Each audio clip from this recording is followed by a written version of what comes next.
existential threat? Do you care about climate change? Do you care about the future for you, for your children? Do you want to know how we can solve it? Through cool technology? I've got a very snappy Prezi that I'm going to be doing. Snappy Prezi? How can anybody turn that down? So come to my speech. No, no, no, no. It is an existential threat. Do you care about climate change? I don't know what we're yelling about! Loud noises! This is how the New York Times put it. When Beijing stepped into the role of mediator this week in the surprise rapprochement between Saudi Arabia and Iran, it signaled a new level of ambitions China top leader to offer an alternative to a US-led war order. I don't know if you have seen this. What are your thoughts on Saudi Arabia and Iran reestablishing diplomatic relations, sir?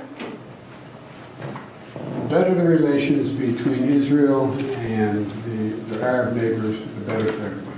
Can you just clarify what he meant? So look, as it relates to Iran and Saudi Arabia, we are aware of the reports and would certainly refer you to the Saudis as they are clearly. Did the president just misheard the question? I'm still confused with your explanation. I mean, there's no confusion. I just laid out how we feel about the de-escalating tensions in the Middle East. Obviously, Israel is a neighboring country, but it's not party to this new arrangement. Did the president just mishear the question? Did you have a chance? I have to be very honest. I didn't hear the question that was posed to him, and I didn't hear how he answered it. So I would need to hear it for myself before I can give you an answer. With a handshake, Iran and Saudi Arabia announced on Friday that the two countries are reestablishing relations. The agreement comes after 7 years of hostility, which had threatened security and stability in the Gulf and helped fuel conflicts from Yemen to Syria. It follows 4 days of previously undisclosed talks in China between top security officials from the two rival Middle East powers. Here's Iran's Secretary of the Supreme National Security Council, Rear Admiral Ali Shamkhani. At the end of the talks, we reached a conclusion to start a new chapter after 7 years of breaking off relations between the Islamic Republic of Iran and Saudi Arabia. While considering the matters of the two countries and the security and future of the region, to prevent meddling from extra-regional and Western states and consistent meddling of the Zionist regime in the region.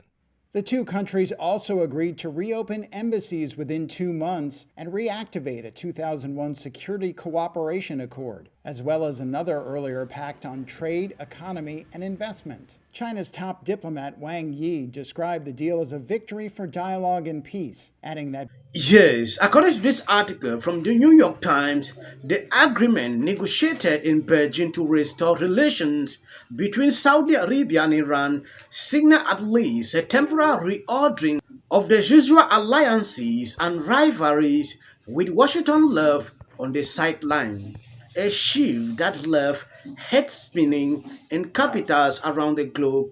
Alliance and rivalries have governed diplomacies for generations.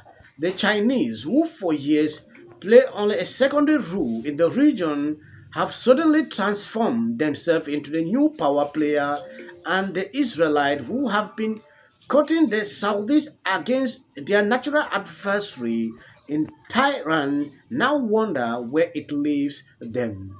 There is no way around it. This is a big deal, said Ami, Deputy Director for the Research at the Project on Middle East, a non-profit group in Washington. Yes, the United States could not have broke just a deal right now with Iran specifically, since we have no relation, but in a larger sense, China's prestigious accomplishment vowed into a new league diplomatically and outshine anything the U.S. has been able to achieve in the region since Biden came into office. And backed opposite sides in proxy wars from Yemen to Syria and elsewhere. Saudi Arabia cut ties with Iran in 2016 after its embassy in Tehran was stormed during a dispute between the two countries over Riyadh's execution of a Shiite Muslim cleric.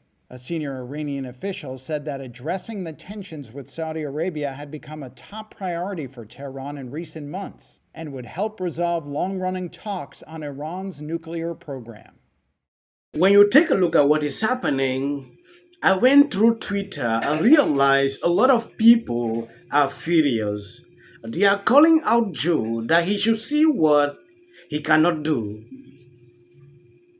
Watching MMBC, they had a lot to say about this. I don't know if you have seen. If you have not subscribed to this channel, please endeavor to do that. And if possible, why not share this clip? Take a look at this. That was truly a shock to this region, Jose, because while we had known that Saudi Arabia and Iran had held previous rounds of talks on restoring relations in Iraq and in Oman, there were really no indications that this most recent round of talks in China was bearing the kind of fruits that are clearly evident from this deal announced by all three countries today. Within the next 2 months, Iran and Saudi Arabia intend to reopen embassies in each other's countries, but there is still so much that we do not know about how this détente between two geopolitical rivals is going to reshape the Middle East, what implications it will have in Yemen, where Iran and Saudi Arabia have been effectively fighting a proxy war for years, what it means for Iran's nuclear program or for Israel, because remember, Iran and Saudi Arabia have long been arch rivals, and Israel and Iran have also been arch rivals, but Israel has been working on its own to try to normalize relations with Saudi Arabia. So the fact that Saudi Arabia is now getting closer to Iran could raise some real problems for Israel's efforts to normalize its own relationships with the Sunni Arab states in the Persian Gulf.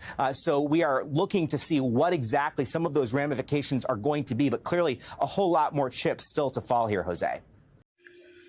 Yes, when you take a look at what is going on now, you realize Israel is standing alone. I don't know if Israel will ever have something, to do with Saudi, because if Iran is coming in, I wonder what will be the outcome. Like you saw Joe, a question surfaced to him about this.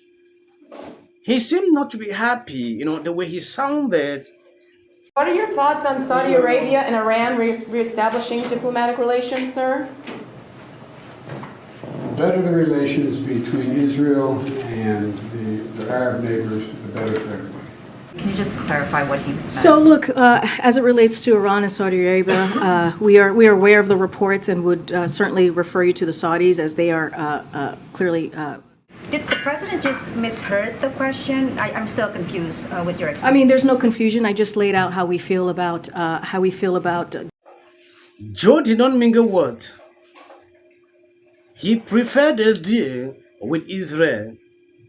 So Saudi Arabia making peace with Iran is something Joe seems not to be happy with. See.